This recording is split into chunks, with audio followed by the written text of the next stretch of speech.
नमस्कार। संतोष की रिपोर्ट में आप सबका स्वागत है। और आज हम संतोष की रिपोर्ट में बिहार के उस पॉलिटिशियन की चर्चा करने जा रहे हैं जिस पॉलिटिशियन ने पिछले 10 वर्षों के दौरान बिहार की राजनीति में स्थापित होने के लिए लगातार जुगत भिड़ाते रहे हैं। कभी बाएं, कभी दाएं, कभी सीधे, कभी उल्टे, मतलब जितने भी गठबंधन है तमाम गठबंधन के साथ उनका रिश्ता रहा है। मतलब इस 10 वर्ष के दौरान ही सभी गठबंधन से के साथ वो चुनाव लड़ चुके हैं। मतलब उनकी कोई राजनीतिक प्रतिबद्धता नहीं है। चुनाव जीते, कैसे जीते, कौन टिकट दे रहा है, कितना टिकट दे रहा है, बस राजनीति की धुरी में लगता है जैसे यही है और उसी धुरी के सहारे वो घूमते रहते हैं। हम बात मुकेश सहनी की कर रहे हैं। पिता की हत्या के बाद फिर से वे सक्रिय राजनीति में लौट आए हैं और इन दिनों बिहार के भ्रमण पर है। जो उनका संवाद का तरीका है या जिस तरीके से अब वो लोगों को एड्रेस कर रहे हैं, अपने लोगों को, उससे अब साफ लग रहा है कि अब तेजस्वी से उनका मन भर चुका है और अब एक फिर से नए गठबंधन की तलाश में वो घूमना शुरू कर दिए। वैसे भी पिता की हत्या के दौरान खबर पर शायद प्रधानमंत्री भी उनको फोन किए थे, गृह मंत्री भी फोन किए थे, जैसा वो कहते हैं। बीजेपी के तमाम नेता उनके यहाँ गए थे, लालू यादव भी गए थे। लेकिन उस घटना के बाद जब से वो पटना लौटे हैं, कभी ये खबर नहीं मिली कि वो लालू के आवास गए हों। बीच के दौर में वो अपना डीपी भी बदल दिए थे, राष्ट्रीय ध्वज लगा लिए थे। मोदी का जब आह्वान हुआ था हर घर तिरंगा, तो उस दौर में भी चर्चा होने शुरू हो गई थी कि भाई मुकेश सहनी कहीं पाला बदलने वाला नहीं है। लेकिन आज जो मुकेश सहनी ने भाषण दिया है अपने कार्यकर्ताओं को संबोधित करते हुए, उस भाषण से साफ दिख रहा है कि अब मुकेश सहनी बिहार में फिर से दूसरे गठबंधन के साथ गलबैयां करने की सोच रहे हैं। वैसे ये कोई नई पहली बात नहीं है। 4 जगह उपचुनाव भी होने वाला है, उपचुनाव वाले इलाके में ही घूम रहे हैं, तो वहाँ अपनी उपस्थिति दर्ज करेंगे तब ना मोल जल भाव कुछ होगा। जैसे कुढ़नी में उपचुनाव में खड़ा करके चाहे थे कि आरजेडी को मदद हो जाएगा तो थोड़ा और बार्गेनिंग कैपेसिटी बढ़ जाएगा। ये अलग बात है कि ऐसा हो नहीं सका। तो फिर से बार्गेन कैपेसिटी कैसे बढ़े, क्योंकि लोकसभा चुनाव में कुछ हाथ लगा नहीं। 3 सीट भी मिला, तीनों सीट पर बुरी तरह हारे भी। और तेजस्वी जितनी सभा किए उतना ही ये भी सभा किए। बहुत बड़ा बदलाव सहनी के वोट में हुआ ऐसा भी नहीं हुआ। अपने गांव में ही ये नहीं जिता पाए आरजेडी को, वोट गिराने तक नहीं गए। तो जो ये दिखाने की कोशिश किए थे कि हम सहनी को आरजेडी की तरफ या महागठबंधन की तरफ मोड़ देंगे, ऐसा तो होता हुआ दिखाई दिया नहीं। तो फिर आरजेडी के पास अब बार्गेन करने की कैपेसिटी इनकी क्या रह जाएगी, क्योंकि वो भी देख लिया कि भाई इनसे सहनी वोटर दाएं से बाएं नहीं हो रहा है। इनके उम्मीदवार को भी सहनी वोटर मोतिहारी में वोट नहीं किया, इनके उम्मीदवार को भी मुजफ्फरपुर में जो है सो वोट नहीं किया। वहां तो कांग्रेस के उम्मीदवार थे, गए थे प्रचार करने के लिए। उनके जहां जहां इनको सीट मिला वहां उनके उम्मीदवार को भी वोट नहीं किया सहनी। तो जो एक दावेदारी हो सकता था वो दावेदारी में वो चूक गए हैं। तो फिर से अपने आप को कम बैक कैसे करेंगे।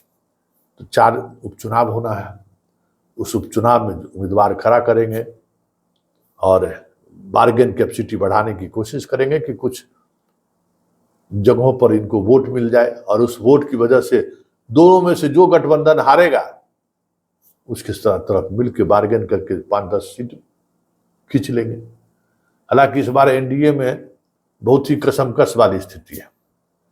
नीतीश कुमार के आने के बाद और नीतीश कुमार 2025 तक एनडीए में रह गए तो वो स्पेस इनके लिए नहीं है कि इनको 5 को 6 सीट मिल जाए, क्योंकि भाई 43 सीट बचेगा। 100 सीट नीतीश और बीजेपी लड़ते हैं तो 43 सीट ना बचेगा। उसमें मांझी भी हैं, उसमें चिराग पासवान भी हैं, उपेंद्र कुशवाहा भी हैं।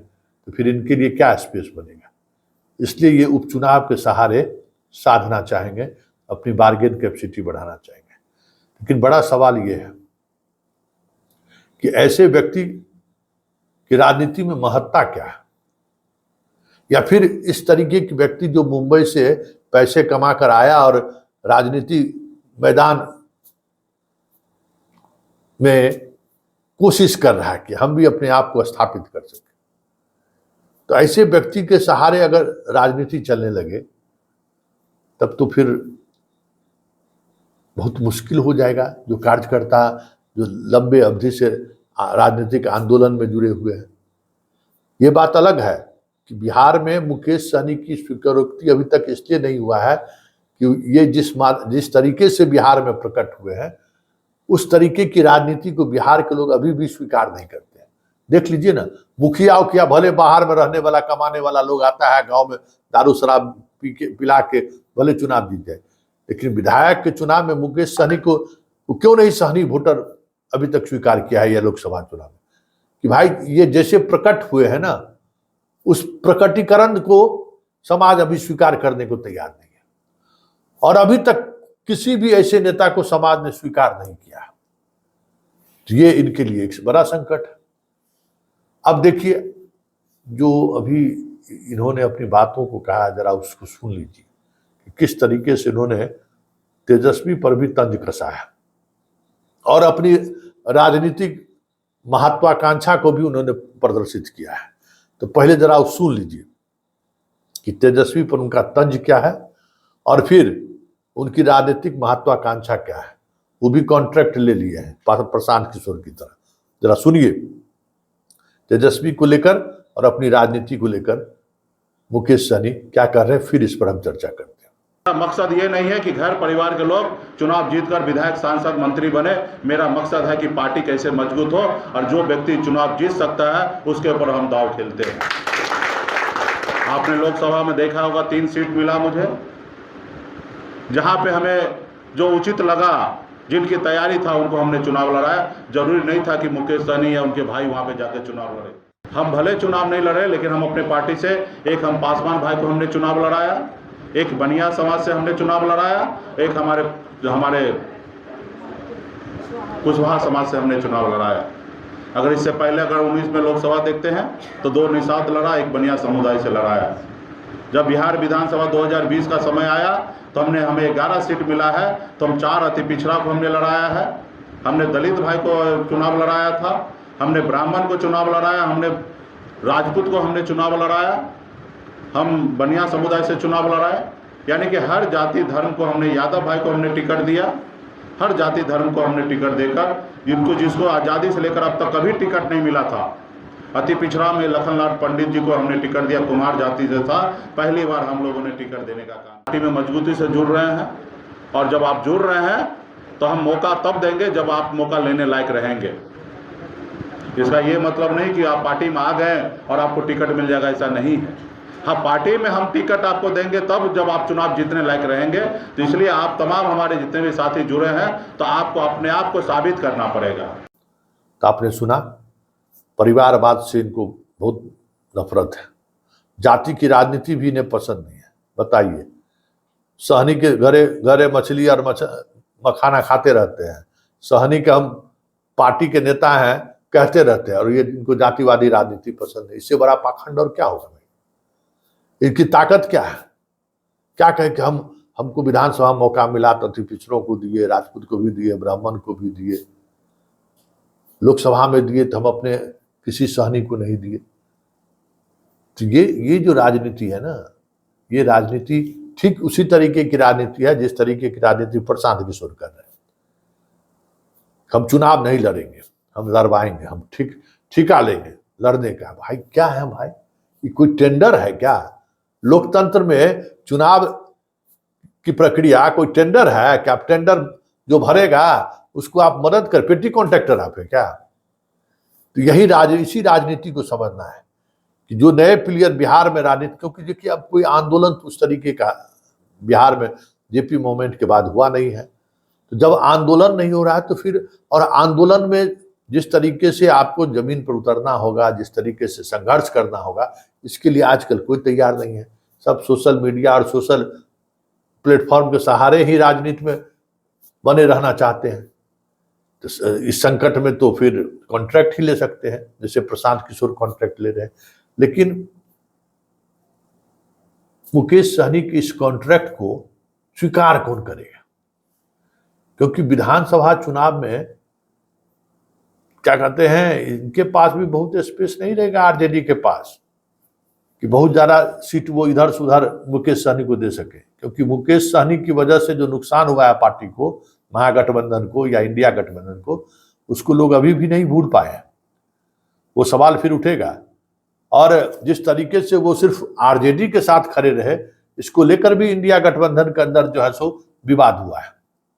तब देखना यह है कि इनके पास विकल्प क्या है। भले प्रधानमंत्री इनको फोन किया हो, भले अमित शाह ने इनको फोन किया हो, बीजेपी के तमाम नेता इनसे मिलने गए हो, लेकिन इनकी राजनीति का स्पेस कहाँ है? सहनी को पूरा तवज्जो दे ही रहे हैं, बीजेपी मंत्री से लेके संतरी तक सब तब मिला हुआ है। विधान परिषद में नेता है, उपनेता बने हुए, सब जगह सहनी को, और सहनी स्वभाव से बीजेपी से सबसे पहले कोई अति पिछड़ा जुड़ा तो सहनी जुड़ा हुआ है। तो मुकेश सहनी का स्पेस कहाँ है? लेकिन राजनीति है, और राजनीति में पैसा का बहुत महत्व हो गया है। इसीलिए मुकेश सहनी अपने आप को उपचुनाव के सहारे फिर से बार्गेन कैपेसिटी बनाने की कोशिश कर रहे हैं।